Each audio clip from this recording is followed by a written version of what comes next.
ขึ้นมาเลยค่ะขึ้นมาเป็นเจ้าวันหมดพิธีก็ได้ค่ะเนาะจบพิวอันใหญ่ๆอันสูงๆนั่นเอายืดขึ้นมาหนึ่งวิธีก็ได้ค่ะนะถึงได้ให้มันนั่งดีที่สุดนะยกเสียงที่ยกได้ดังเราเลยเนาะ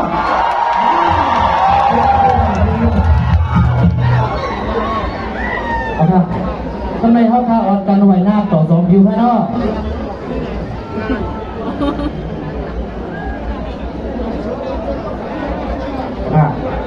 ที่ไหนขึ้นมาอย่างนี้ยอแค่ดอกไว้หน้าต่อตกคิ้วอย่างนี้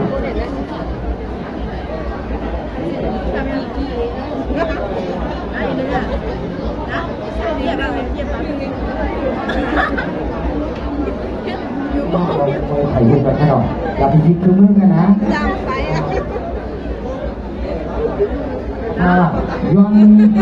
ไว้หน้าต่อตกคิ้วกันสิครับนะไหวมากตั้งจบคิวค่ะนะ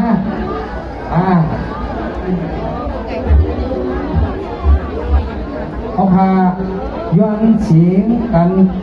ผูกก็ค่ะเนาะดีมาได้ปังก้อยทำได้แน่สิ่งของสิ่งมองเอาพาย้อนเงียบไปจุกเยี่ยมจุกกำลื้อเนี่ยเอาพาเอง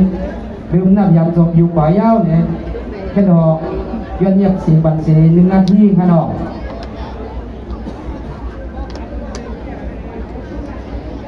ยื่นตัวเรียบกันไว้อยู่กันนะ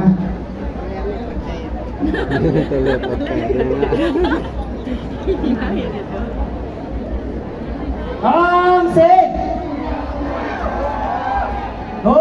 แล้วนับยังพอฟิวเจอร์มันแล้วนับยังยืดเสกนับย้ำเราคู่มาลงแล้วได้รับรอยเงินรอยค่ากว่าจะได้นับย้ำ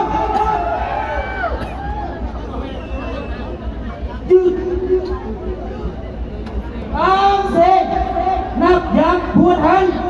ในหนุ่มเลือดใส่กว่าคุณตาวันเมื่อเขาตั้งเสกนับย้ำยืดเสกอ่อนกันห่วงห้องความต่ำสมเยอะเสกกันค่ะ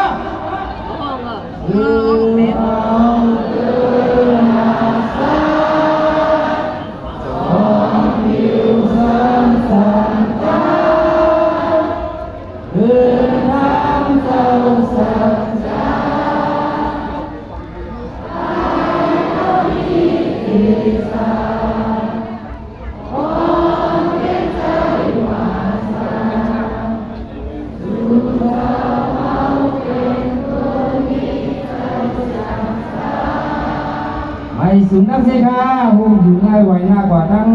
นายอะไรยกท่าเลยนักคนที่มาเดี๋ยวเราต้องเก็บข้างนอก